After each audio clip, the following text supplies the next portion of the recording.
इब्री लोकांस पत्र अध्याय 3 वचन 12 ते 14 पर्यंत मी वाचून दाखवते. सर्वजण लक्ष द्या.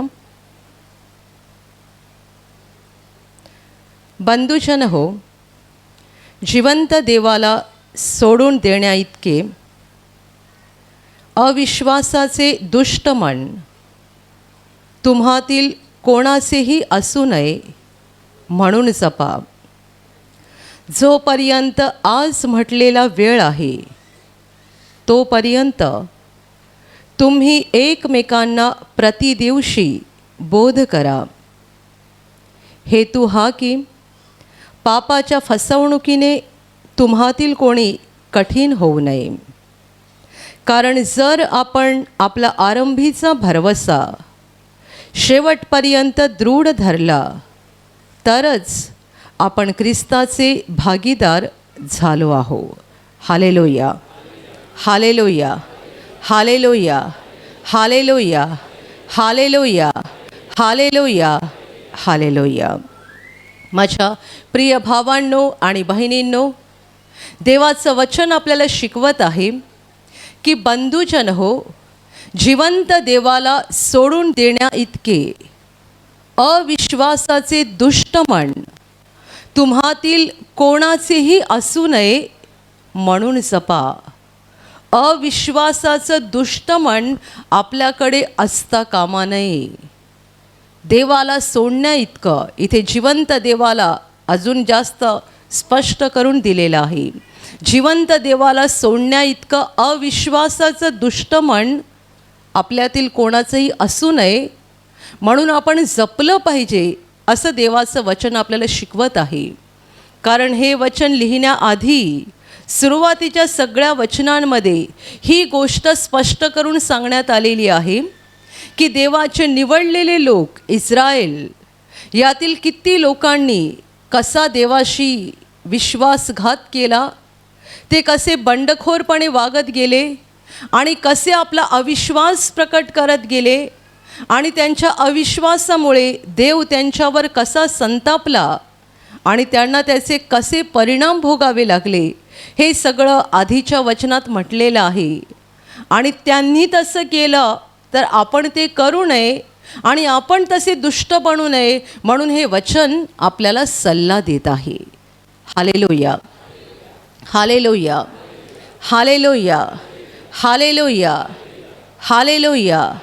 अविश्वासाचं दुष्ट मन तुम्हातील कुणाकडे असू नये.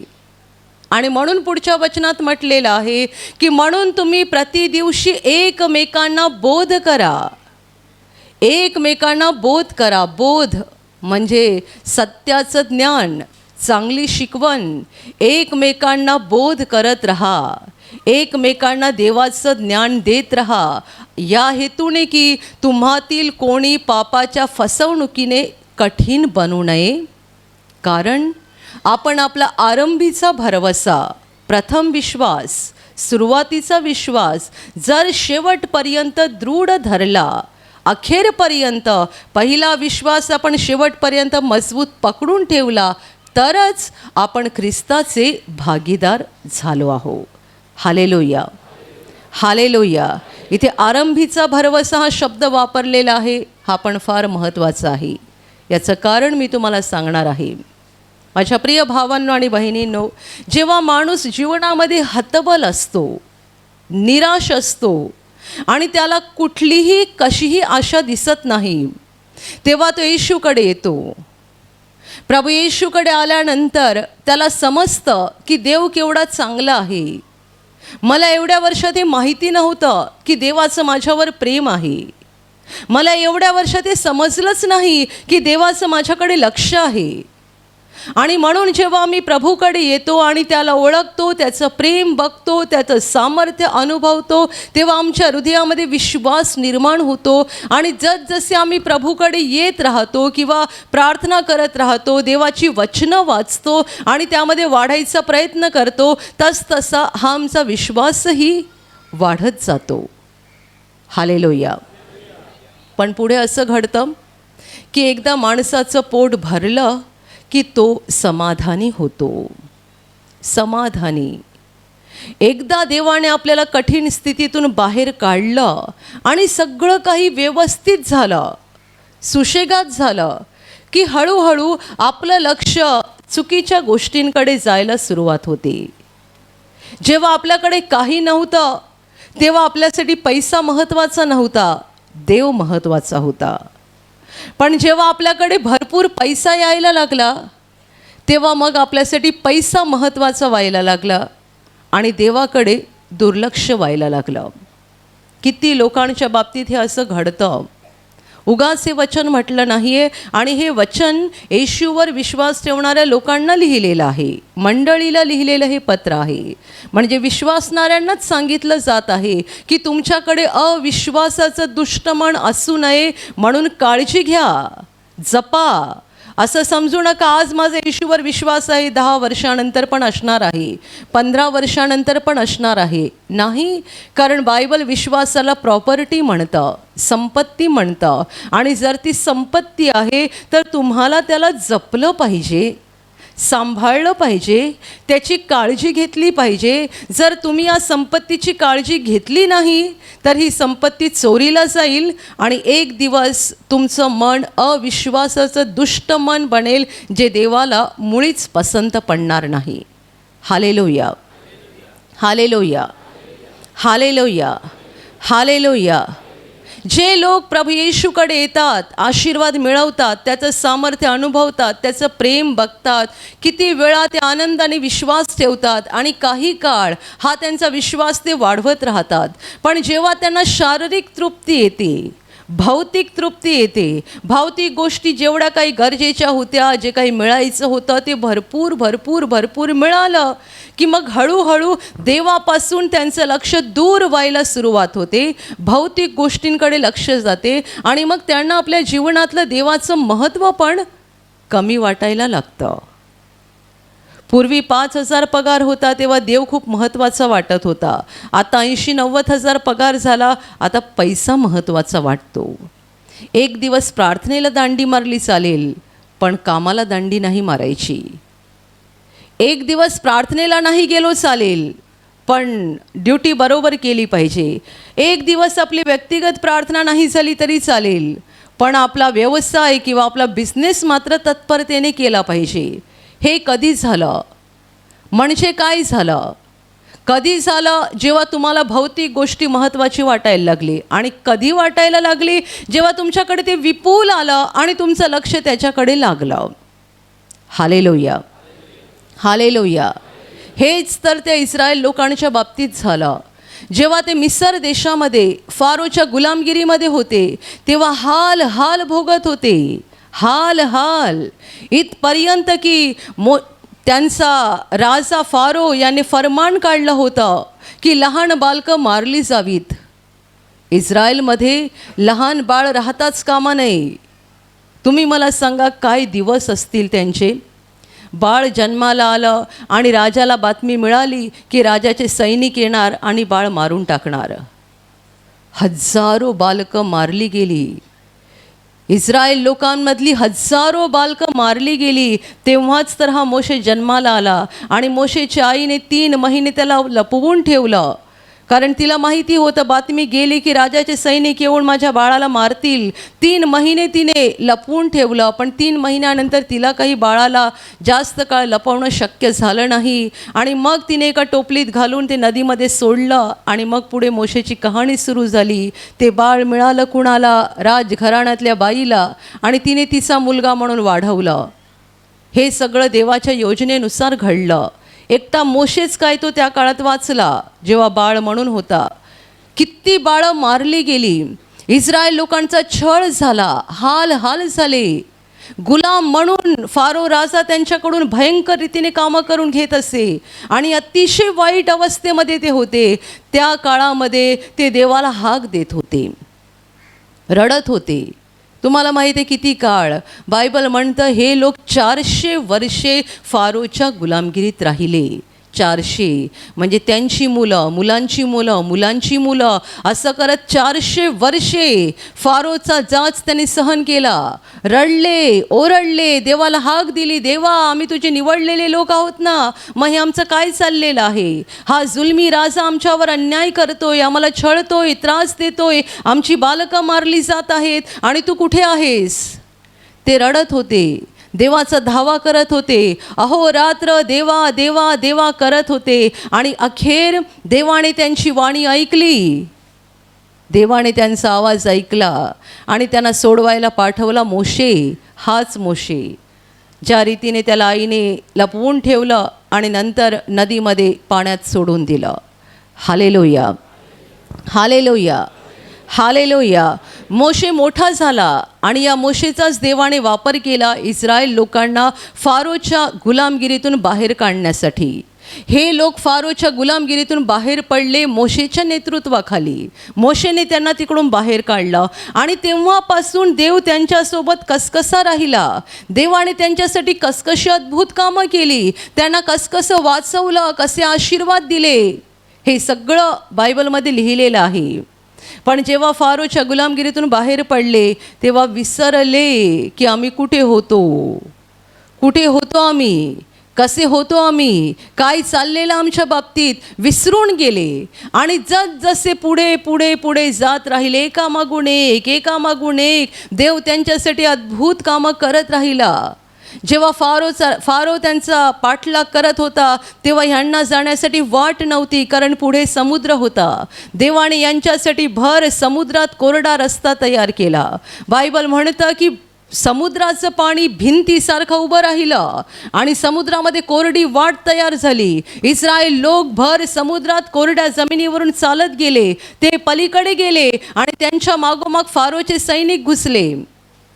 तेवढ्यात पाणी एक झालं आणि फारोचे सैनिक मरण पावले. म्हणून तुम्ही आता गाणं गायलं ना, विजय तुतारी फुंकी नमी, ते संपूर्ण गाणं त्या घटनेवरती आहे की देवाने या लोकांना कसा विजय दिला आणि या जुलमी राजाच्या हातून वाचवलं. पुढे गेल्यावर भूक लागली, देवाने आकाशातून मान्ना दिला. वाळवंटात पाणी मिळत नाही, पाण्यासाठी तडफड झाली, तेव्हा दगडातून देवाने नदी वाहविली त्यांच्यासाठी. केवढी अद्भुत केली. पण सगळं झाल्यानंतर हळूहळू त्यांची मनं देवासाठी कडक बनत गेली. जोपर्यंत माणूस त्रासात असतो, कष्टात असतो, दुःखात असतो, तोपर्यंत त्याला देवाची ओळख असते.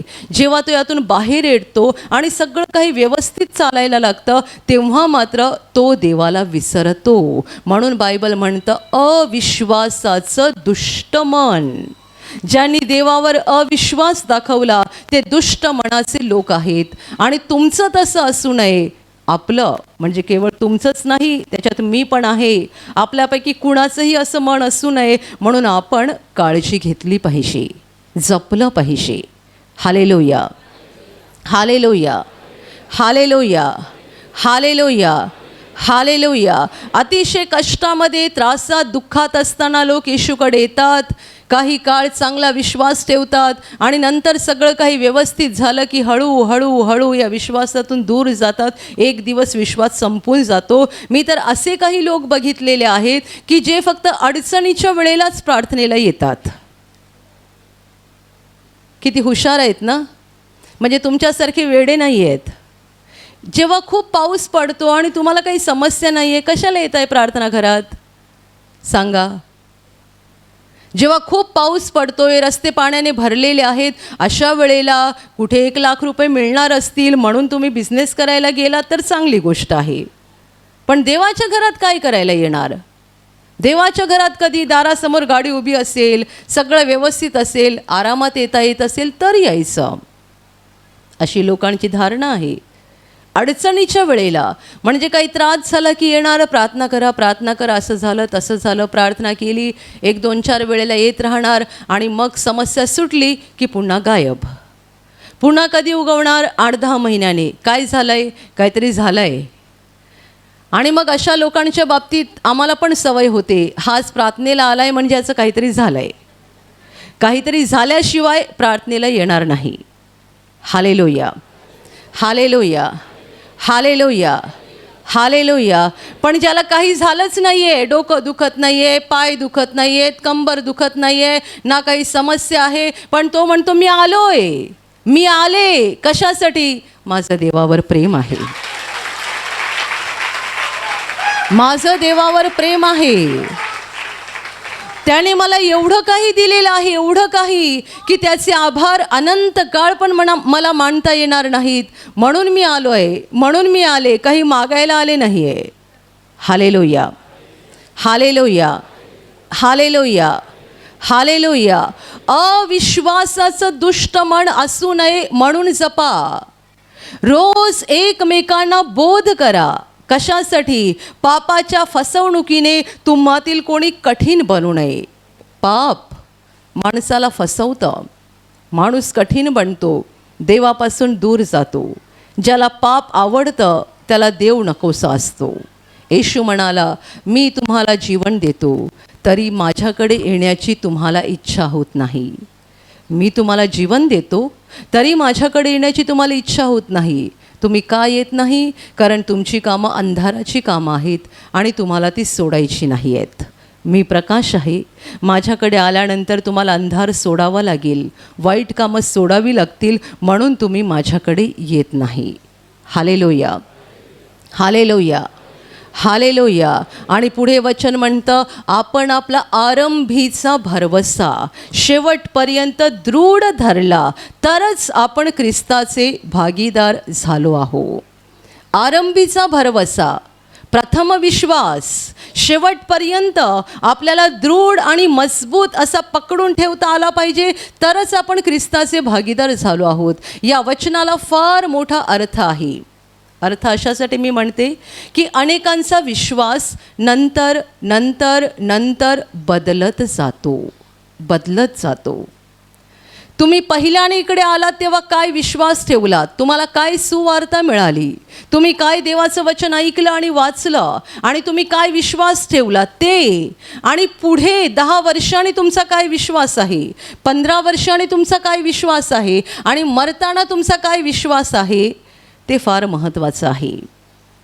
कारण हल्ली जगामध्ये देवाच्या वचनाची भेसळ करणारे, देवाचं वचन चुकीच्या रीतीने सादर करणारे, बुद्धिभेद करणारे असे लांडगे खूप उठलेले आहेत. आणि ते कोणाला फसवतात? विश्वासणाऱ्यांनाच फसवतात.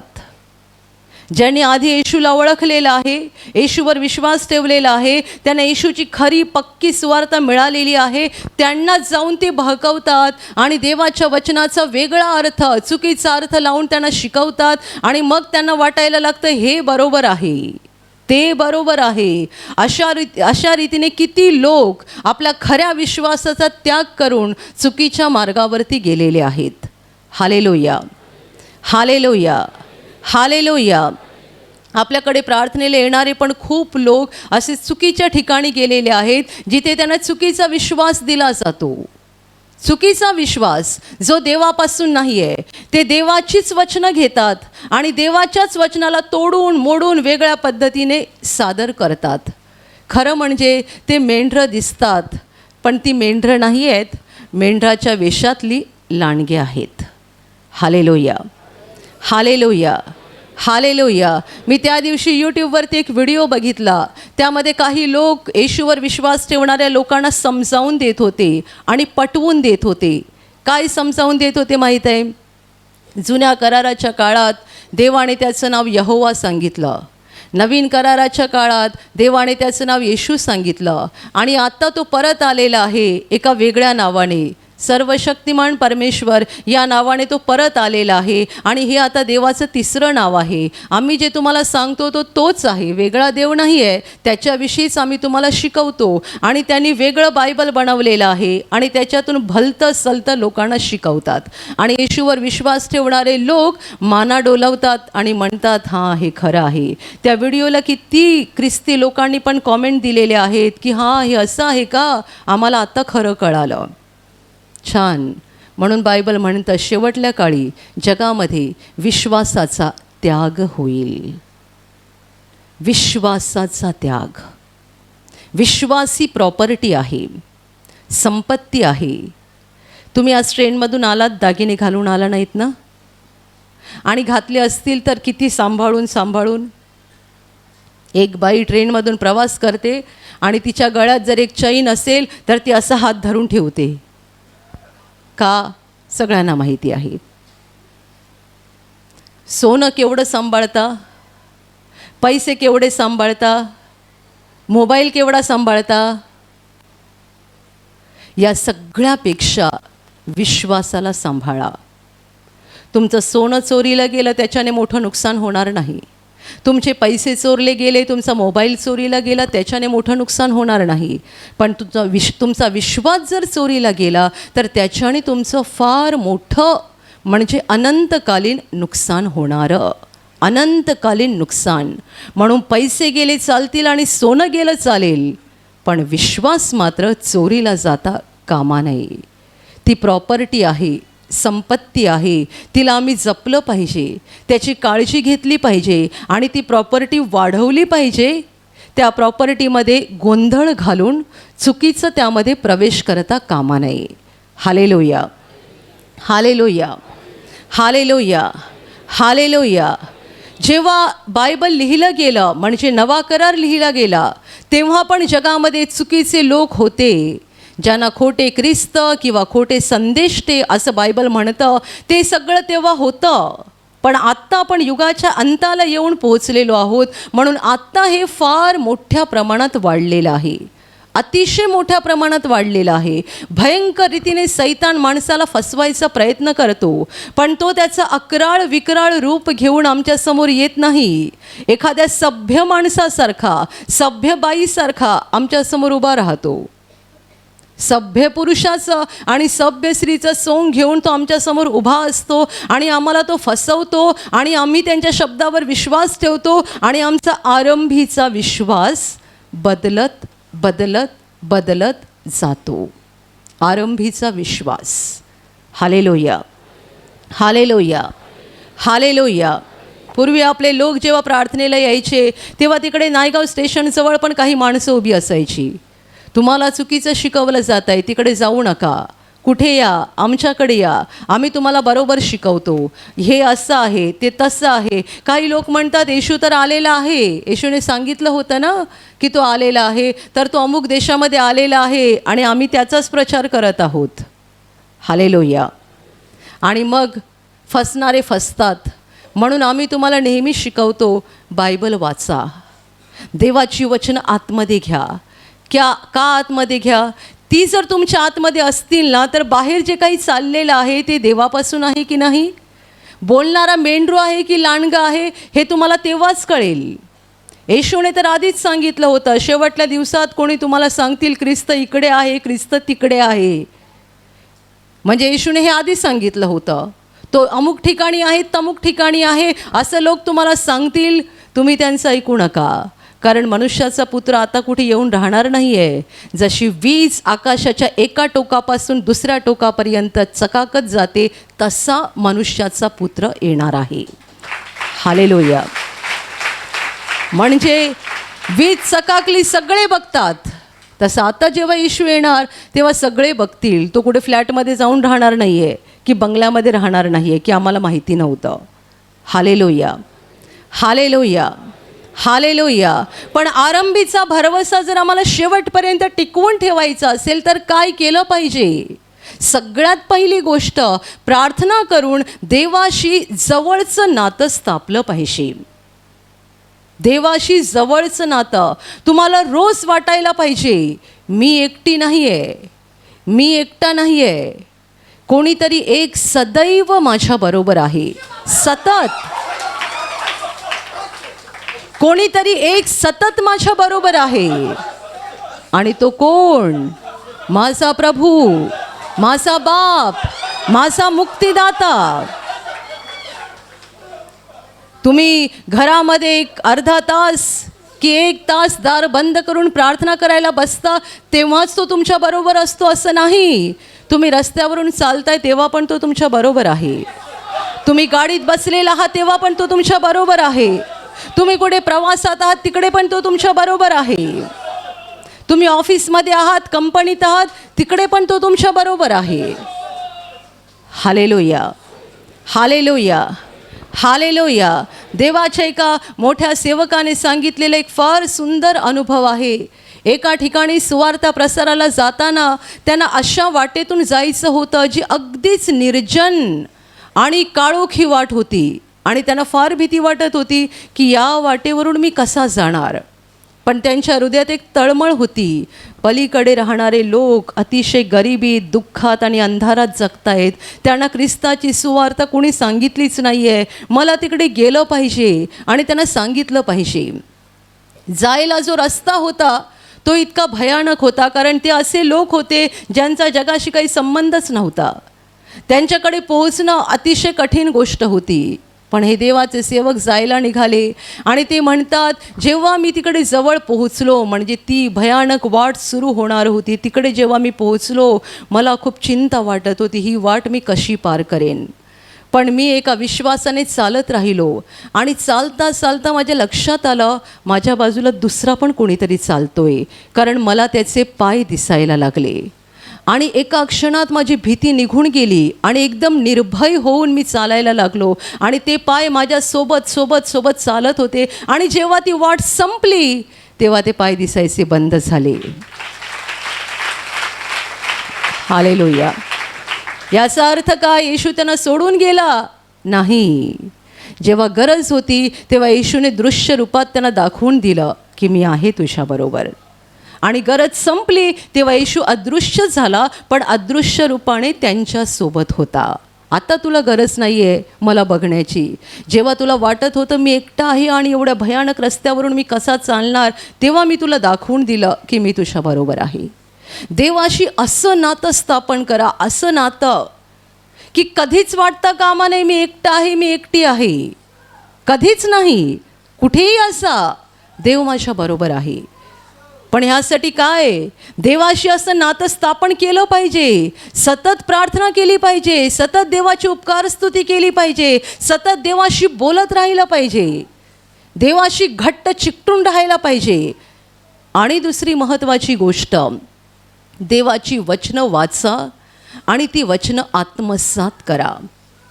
वचनं, बायबल आणि विशेषतः नवा करार.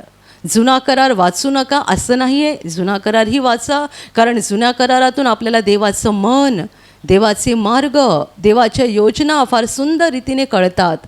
जुना करार पण वाचू शकता, परंतु नवा करार अधिक वाचा. नवा करार आपल्यासाठी लिहिलेला आहे, त्यामध्ये जास्त ताकद आहे. तुम्ही तो अधिक वाचा नवा करार. ही वचनं आतमध्ये घ्या. आणि तिसरी महत्त्वाची गोष्ट, पहिल्या दोन गोष्टी मी तुम्हाला सांगितलं, सतत प्रार्थनेत राहून, उपकार स्तुती करून, देवाशी बोलत राहून देवाशी घनिष्ठ नातं तयार करा. दुसरी गोष्ट, खूप बायबल वाचा आणि देवाची वचनं आतमध्ये घेऊन आत्मा मजबूत करा. आणि तिसरी महत्त्वाची गोष्ट, तुम्ही जिथे प्रार्थनेला येता, जिकडून तुम्हाला आत्मिक अन्न मिळतं, अशा एकाच चर्चला चिकटून राहा. 4, 10, 15 ठिकाणच्या गोष्टी ऐकू नका. त्याच्याने अधिक शक्यता आहे की तुमचा आरंभीचा भरवसा बदलत जाईल आणि तुम्ही विश्वासाचा त्याग करून मागे जाल. Hallelujah, hallelujah, hallelujah. हे मी लोकांना नेहमी सांगते की तुम्हाला मी कधीच सांगत नाही की तुम्ही आमच्याकडेच प्रार्थनेला या, बाकी कुठेही जाऊ नका. नाही, देवाचे दुसरे पण चांगले सेवक आहेत जगामध्ये, आपल्या राज्यामध्ये आहेत, महाराष्ट्रात, भारतात आहेत, जगात आहेत. तुम्हाला ज्या सेवकांकडे जाण्याची देव प्रेरणा देतो तिकडे जा. ज्या सेवा कार्यात जाण्याची देव तुम्हाला प्रेरणा देतोय तिकडे जा, पण एकाच ठिकाणी, एकाच ठिकाणी जा. तुम्ही जर अनेकांची गोष्टी ऐकत राहाल आणि अनेक ठिकाणी जात राहाल, पहिली गोष्ट तुम्ही तुलना कराल, हे जास्त चांगलं आहे, यांचं हे चुकते. कारण मी बघितलेलं आहे, जे लोक अनेक सेवा कार्यांशी जोडलेले असतात ते तुलना करतात, यांचं हे चुकतं, त्यांचं ते बरोबर आहे, यांचं हे चांगलं आहे, त्यांचं ते चांगलं आहे. आणि त्याहूनही भयानक गोष्ट म्हणजे अनेक ठिकाणच्या गोष्टी ऐकल्यामुळे त्यांच्या मनाचा गोंधळ होतो. गोंधळ. जसं माणसाने आपल्या घरचं जेवणच रोज खावं, रोज घरचं जेवण खावं. तुम्ही आज उठलात या हॉटेलमध्ये जेवलात, उद्या उठलात त्या हॉटेलमध्ये जेवलात, परवा त्या हॉटेलमध्ये जेवलात आणि रोज वेगवेगळ्या हॉटेलमध्ये जेवलात, तर सांगा पोटाची अवस्था काय होईल. Hallelujah, hallelujah, hallelujah, hallelujah. हा शेवटचा काळ आहे आणि सैतान अतिशय भयानक रीतीने काम करतोय. तुम्हाला समजणार पण नाही अशा रीतीने काम करतोय. Hallelujah, hallelujah. खूप दिवसापूर्वी, खूप महिन्यांपूर्वी मला एक स्वप्न पडलं आणि त्या स्वप्नामध्ये मला असं दिसलं की अशी 3-4 घरं दिसत आहेत आणि त्या घरामध्ये आपल्या प्रार्थना घराच्या टीमचे भाऊ बहिणी आहेत. नंतर परिवारातले पण काही लोक दिसायला लागले, प्रार्थनेचे लोक दिसायला लागले आणि मला असं दिसत होतं त्या घरांच्या भोवती आजूबाजूला एक भला मोठ्या तोंडाचा सिंह फिरतोय आणि तो एकसारखा फेऱ्या घालतोय आणि बघतोय एखाद्या घरातून कोणीतरी बाहेर येईल आणि उचलून जाता येईल. आणि आश्चर्याची गोष्ट म्हणजे तो सिंह फक्त मला दिसतोय, बाकी कुणाला दिसत नाही आहे. आणि मी सगळ्यांना ओरडून सांगते, दारं बंद करा, दारं बंद ठेवा, सगळी दारं बंद ठेवा, दारं उघडू नका. आणि काही बंद ठेवली जायची, मी स्वतः जाऊन दारं बंद करायचे आणि नंतर काही वेळाने त्यांना वाटायचं की तो दिसत नाही आहे, कारण तो आजूबाजूला फिरत राहायचा आणि त्याला घरातलं कोणी दिसलं नाही की रस्त्यावर फिरणारी कुत्री दिसायची, कुत्र्याला उचलून घेऊन जायचा, थोड्या वेळाने परत यायचा. अख्खी रात्र मी हे स्वप्न बघत होते आणि जेव्हा तो उचलून निघून जायचा तेव्हा सगळे म्हणायचे आता गेला, आता काही नाही, बिनधास्त होऊन सगळे बाहेर यायचा प्रयत्न करायचे. तेव्हा मी ओरडून परत सगळ्यांना मध्ये घालायचे. विशेष म्हणजे कुणाला तो दिसत नव्हता आणि मलाच दिसत होता. सकाळी 4:45 पर्यंत मी हे स्वप्न पाहत होते. 4:45ला जेव्हा मला जाग आली, मी म्हटलं हे मी काय बघते, कुठचा सिंह, आणि एवढा मोठा सिंह मी कधीच बघितला नाही.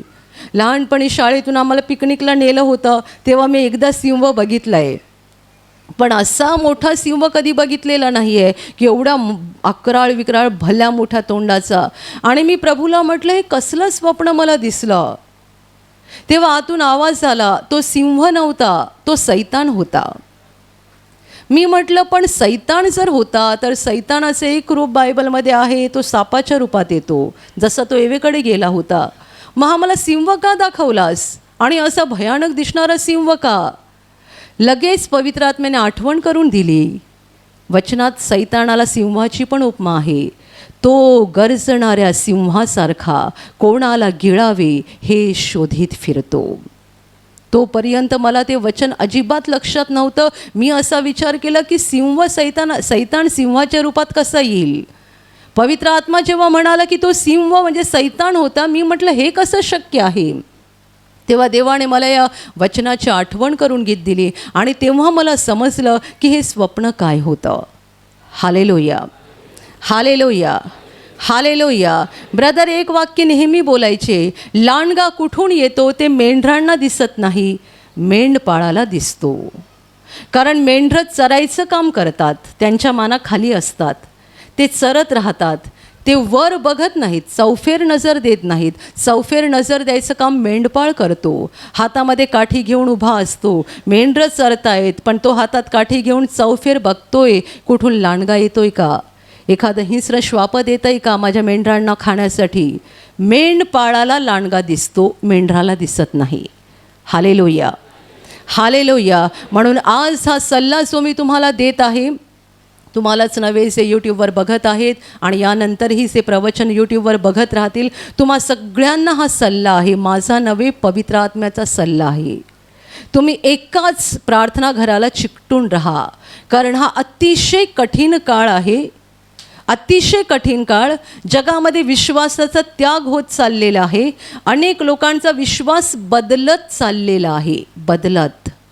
देवाच्या वचनाचा चुकीचा अर्थ काढून मी तुम्हाला ज्या लोकांविषयी सांगितलं की ते म्हणतात की आता देव तिसऱ्या नावाने जगात काम करतोय आणि त्याने एक वेगळं पुस्तक बनवलं आहे, त्यालाही ते बायबल म्हणतात आणि त्याच्यातही देवाची वचनं आहेत असं ते शिकवतात.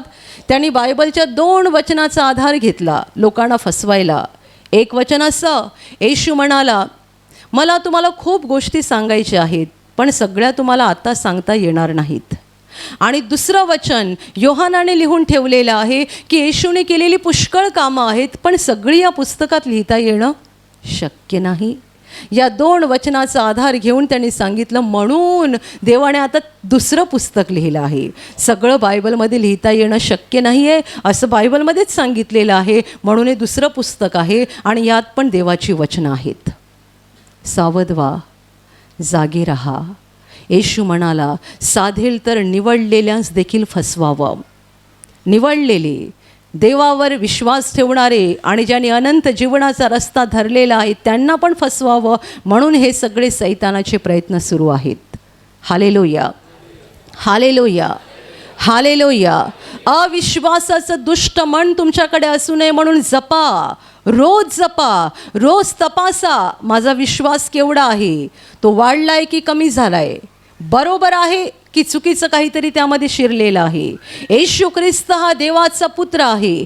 तो माझ्या पापांसाठी क्रुसावर मरण पावला आणि त्याच्या रक्ताने मला पापांची क्षमा मिळते. तो पुन्हा उठलेला आहे, तो न्याय करायला परत येणार आहे आणि त्याच्याच नावाने मला जीवन आहे. हा आमचा आरंभीचा विश्वास आहे. हा विश्वास बदलता कामा नये. तोच देवपुत्र आहे, तोच तारणारा आहे, तोच मुक्तिदाता आहे, तोच न्यायाधीश आहे. स्वर्गाची चावी त्याच्या हातात आहे. कुणाला स्वर्गात घ्यायचं, कुणाला नाही घ्यायचं, सगळा अधिकार त्याच्या हातात आहे. Hallelujah, hallelujah, hallelujah. आणि तुम्हाला देवाचे आशीर्वाद मिळावेत म्हणून रात्रंदिवस त्याच्याच मागे लागू नका. काही लोकांना फक्त चमत्कार बघायचे असतात. माझ्या जीवनात हा चमत्कार झाला पाहिजे, तो चमत्कार झाला पाहिजे. चमत्कार चमत्कार करत राहू नका, लक्ष देवाकडे लावा. चमत्कार खरं म्हणजे आपल्या न कळत घडतात. तुम्ही असं कधी अनुभव घेतला आहे का सांगा, की काहीतरी दुखत होतं आणि तुम्ही वचनं बोलायला लागलात. 5 मिनटं झाली, 10 मिनटं झाली आणि तुम्ही मनात विचार करताय, मी इतका वेळ वचन बोलत आहे तरी पण मला बरं का वाटत नाही आहे. आणि मग बोलता बोलता तुम्ही विसरून गेलात वचन बोलायचे आणि कुठेतरी गुंतून गेलात आणि मग लक्षात आलं, अरे दुखायचं थांबलं आहे. असा अनुभव येतो ना. काहीतरी झालंय, आम्ही वचनं बोलतोय आणि काहीच घडत नाही असं मला वाटतंय आणि आम्ही म्हणतो एवढी वचनं बोलून काहीच का होत नाही आणि वचनं बोलणं सुरू ठेवतो. थोड्या वेळानंतर विसरून जातो आणि मग लक्षात येतं की आमचंही दुखणं गेलेलं आहे. हॉस्पिटलमध्ये ऑपरेशन करण्याआधी गुंगी दिली जाते. त्यामुळे शुद्धीवर आल्यावर पेशंटला कळत नाही की मला कधी कापलं होतं आणि कधी माझ्या शरीरातून हा गोळा काढून टाकला. तसं देव खूप वेळा आपल्याला गुंगी देऊन काम करतो. काही लोक त्रासामध्ये असताना विशेषतः रात्रीच्या वेळेला असं घडतं, सतत वचनं बोलतात, मुक्तीची प्रार्थना लावून ठेवतात, आसारमुक्तीचं गीत लावतात, अर्धा तास 1 तास तळमळत असतात, एवढं करत आहे, का बरं वाटत नाही, का बरं वाटत नाही, आणि मग झोप लागते. सकाळी उठून बघतात फ्रेश, सगळं निघून गेलं. Hallelujah, hallelujah, hallelujah. पेशंटला कळलं पण नाही मला कापलं कधी आणि पोटातला गोळा काढला कधी, कारण गुंगी दिली होती. देवाची कार्य करण्याची पद्धत आहे. किती देवाची कामं आमच्या लक्षात पण येत नाही. आज सकाळी सूर्य किती वाजता आला आपल्याला सांगून आला. झाडाला फळ येतं, ते फळ आलेलं पण बघतो, मोठं झालेलं बघतो, पिकलेलं बघतो, पण त्याला येताना बघत नाही, मोठं होताना बघत नाही, पिकताना बघत नाही. हे काय आहे? देवाची कार्य करायची ही पद्धत आहे. Hallelujah, hallelujah, hallelujah. म्हणून माझ्या जीवनात हे घडायला पाहिजे आणि ते घडायला पाहिजे, याच्या मागे लागायचं नाही. काय करायचं? प्रार्थना करत राहायचं, उपकार स्तुती करत राहायचं, देवाच्या जवळ जात राहायचं, वचनं वाचत राहायचं, वचनामध्ये वाढत राहायचं. बाकी आमच्या मागे आमच्या गरजेच्या सगळ्या गोष्टी तो करणार, कारण त्याला आमच्या शरीराची पण काळजी आहे आणि आमच्या आत्म्याची पण काळजी आहे. आमच्यासाठी काय भलं आहे आणि काय भलं नाही आहे हे सगळं त्याला माहीत आहे आणि तो आमच्यासाठी योग्य वेळेला ते करत राहणार. Hallelujah, hallelujah, hallelujah, hallelujah. अविश्वासाचे दुष्ट मन असू नये म्हणून काळजी घ्या. तुम्ही जो येशूवर विश्वास ठेवलेला आहे तो कमी होऊ नये किंवा तुमचा विश्वास बदलू नये आणि तुम्ही चुकीचा विश्वास ठेवून खऱ्या विश्वासाचा त्याग करू नये म्हणून रोज जपा. काळजी घ्या, कारण आपण आपला आरंभीचा भरवसा जर शेवटपर्यंत दृढ धरला, पक्का मजबूत धरला, तरच आपण ख्रिस्ताचे भागीदार झालो आहोत. ख्रिस्ताचे भागीदार म्हणजे काय? ख्रिस्त स्वर्गात देवाच्या उजवीकडे बसलेला आहे. तो गौरवात आहे, वैभवात आहे. आपण त्याचे भागीदार म्हणजे जिकडे तो वैभवात आणि गौरवात आहे, तिकडे आपण सुद्धा त्याच गौरवात आणि त्याच वैभवात अनंत काळ राहणार आहोत. Hallelujah, hallelujah, hallelujah. ख्रिस्ताच्या वैभवाचे भागीदार व्हायचं असेल आणि देवाबरोबर अनंत काळ गौरवात राहायचं असेल, तर आरंभीचा भरवसा शेवटपर्यंत पक्का दृढ मजबूत धरून ठेवा आणि विश्वासामध्ये वाढत जा. म्हणजे या जगात तर तो आपल्याबरोबर राहील, आपल्याला आशीर्वादित करेल. सगळ्या संकटात, दुःखात, त्रासात तो आपल्याला सोडणार नाही, तर त्याची साथ आपल्याला सदैव मिळत राहील. आणि हे जीवन संपलं की आपण अनंत जीवनात म्हणजे स्वर्गामध्ये प्रवेश करू. Hallelujah, hallelujah, hallelujah. आणि आता मी तुमच्यासाठी प्रार्थना करणार आहे. पूर्ण विश्वास ठेवा की प्रभू येशू एका क्षणात तुम्हाला स्पर्श करून बरं करेल. एका क्षणात तो तुमच्या जीवनातलं दुःख काढून टाकेल, कारण प्रभू आजही जिवंत आहे. 2000 वर्षांपूर्वी तो देहरूपात या जगात होता. आज देहरूपात नाही आहे, पण आत्म्याच्या रूपाने आहे.